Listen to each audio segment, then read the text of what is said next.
What up? What up? It's Joey Franchise here, man, with the homie Lil Sky. It's been a minute, bro, since well, obviously, like, with COVID and all, we haven't really traveled much anywhere. But last time we met and linked was damn, you just popped on the scene too with we was doing Wild 94 one's Wild Splash. Yep, man. We did Shout out that. to Tampa. They be showing me big love. Shout out to Hell them. yeah, that's for sure, man. So Big Skies, love. man, tell me, Shelby was the debut album. Now you're up on the sophomore, Unbothered.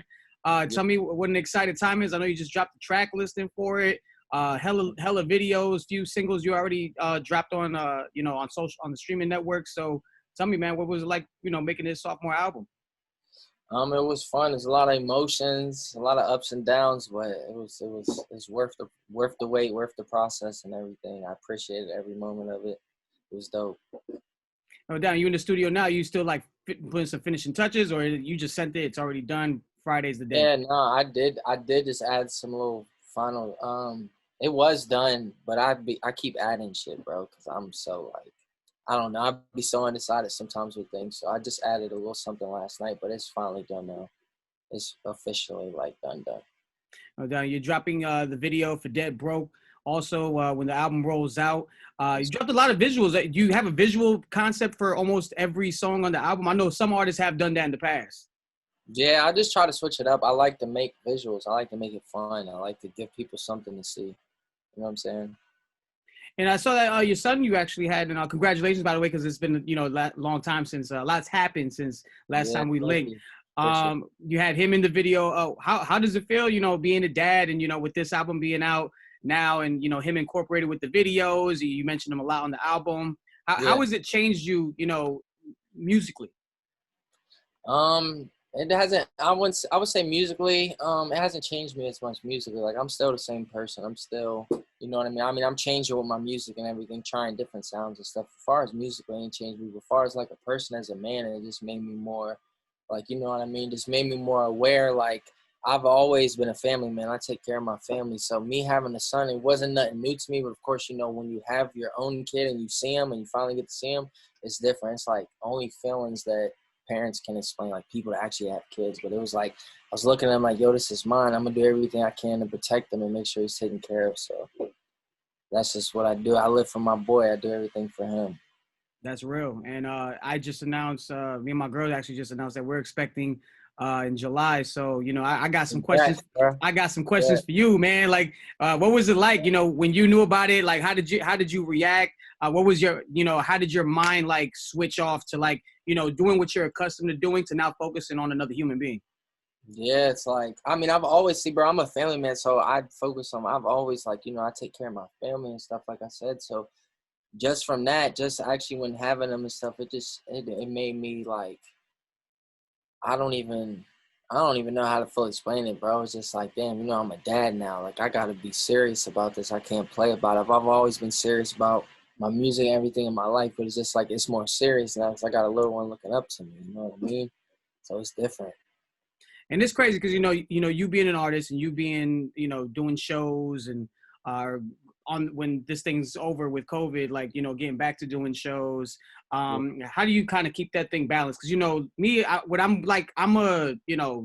freak out about so many different things. And, Right. between doing radio at night and also doing the clubs and DJing events and concerts and stuff like that, like it's a lot for me to kind of take in, but I want to make sure I keep family first. So what advice for like a new dad like myself on how to like kind of manage all of that? I would just say, like, you got to stay grounded. You got to find your, like, point where you know how to handle everything. Like, everybody is going to be different, but you got to find your point to where you're still trying to, like, keep your happiness, too, and do what you do. Like, I'm still learning that, too, bro, because I'm new. I don't have this shit figured out. Like, I don't want people to get on here and think that. Like, I am a dad. I take pride in that, but I'm still figuring life out, too. I'm very young. I'm only 22, so. But I say for the new dads, it's just, I would say, my biggest thing is I would say to be there for your kids. That's what I would say. Be there. Forget all the materialistic stuff. Like, you can have that too. You got to make sure he's taken care of or whatnot, but you got to be there too, because that's the biggest thing in a kid's life is those memories. For sure. And I know you and your dad were very close. Your dad actually introduced you to music. And you got started at a young age getting into rapping. Is that something that maybe, if your child is, seeing what you're doing, that you kind of show them the ropes on how you get busy? Yeah, I mean, if he wants to, but I don't want to put it on. I'm not raising my son like putting it on him like you got to do what daddy does. You know what I mean? Like I want my son to be a kid and just be normal. I want him to do what he wants to do, play sports, go to school, whatever. If he wants to dance, if he wants to do whatever, I don't care. I want him to do what he wants to do. Like I'm always be there to give him an opinion on something, but I'm never gonna shade him away from doing what he wants to do. I'm not the type of person like I want my son to have his own happiness. I don't, you know what I mean? It's not about like, oh, your dad's this, so you got to be this. Nah, forget the pressure the world tries to put on you for that. He's gonna probably feel some pressure for that, but I'm gonna keep him grounded on that. That's good, man, because, you know, I feel like that's like that with a lot of kids. I mean, you look at LeBron and, you know, his kids, and you know, now that his kids feel like, you know, the fans and, you know, the sports world and everybody else that feels like he needs to level up to where his dad's at, you know, when he gets to in the league and things like that. So that's good that, you know, he gets to be his own person and doesn't have that, you know, extended pressure. Yeah, for sure. And enjoy that, you know, feeling of being a kid. Yeah. Now back to the album with Unbothered. Now you're doing a very dope, unique launch with, you know, you have family and friends and things like that, and you're also inviting fans in to kind of, you know, get in on the experience as well. Is there a way? There's somewhere that they can get, you know, like a link or whatnot to get in on this, so they could like tap in? Is there something? Yeah, I think it'll be on my website when the album's coming out and everything. It'll be like that link will be on there. And that's in my bio too, so they can find it on my Instagram. Fire. And you also got Wiz and Dirk. What was it like kind of connecting with those guys? I know you and Wiz have experience because you guys been on tour together. So what was it like to having those two, you know, features that are the only ones on the album in specific? Right. Those are both my like boys, like my brothers type. It's more like family, you know, family type time with them. So it was important to me because like it was natural. It wasn't nothing like forced or anything. You know what I mean? They wanted to do a song with me. I wanted to do a song with them. It was love. Like I felt like we made dope songs together. So just put them on there. You know what I mean? Are you very picky about who you work with? Is this, you gotta have a certain energy? No, it just depends. Like if you like somebody, you want to work with them, you know what I mean? You work with them, but I don't like to like be forcing or like paying for, like, you know, sometimes you got to pay for features and stuff. For me, I like it to be organically and we build a relationship. That's pretty much how all my songs are. Like everybody I work with, we pretty much is like, you know what I mean? Cool. Like we actually talk and shit. We're like people. So it's love on both ends. You know, we trying to win together. We got the same goal. Exactly. And how much have you grown, like, you know, sonically, that, you know, we'll see this on this album that we probably didn't see on the debut?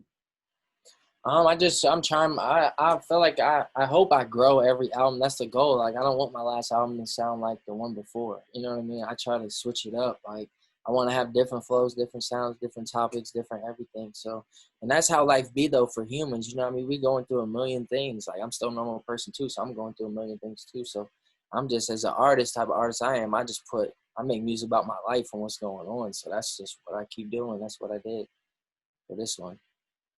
Respect. And you know, it's sucked this past year just because, you know, not being able to touch the shows or the stages and be on the shows. But you managed to still get on the Rolling Loud was doing their virtual thing. Was it kind of awkward, kind of interacting with fans in that way as opposed to, you know, in person? And it's cool, but it's better in person for sure, bro.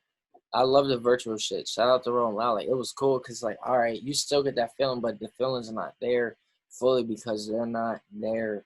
Like, you ain't there to bounce off their energy and go with the flow with them. Like, me, that's how I perform.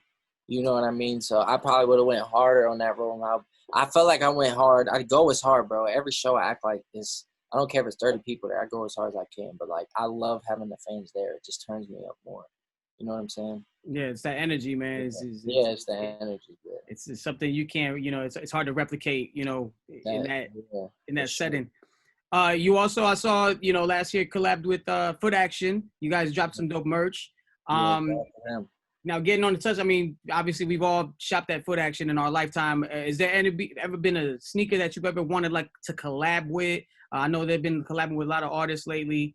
Is there something I collab with Nike, like the Air Forces. I like the Air Forces. That's like my favorite shoe. I do a collab. Tell them to hit me up, Nike, hit me up. Let's go. What y'all trying to do? For sure. OK's the single, the album Unbothered is on the way this Friday, man. Can't wait to hear what's in store, my man, Lil Skies. I really appreciate you taking the time, my brother. Yes, sir. Thank you for having me, man. Appreciate y'all love. Always, man. Love. Appreciate it.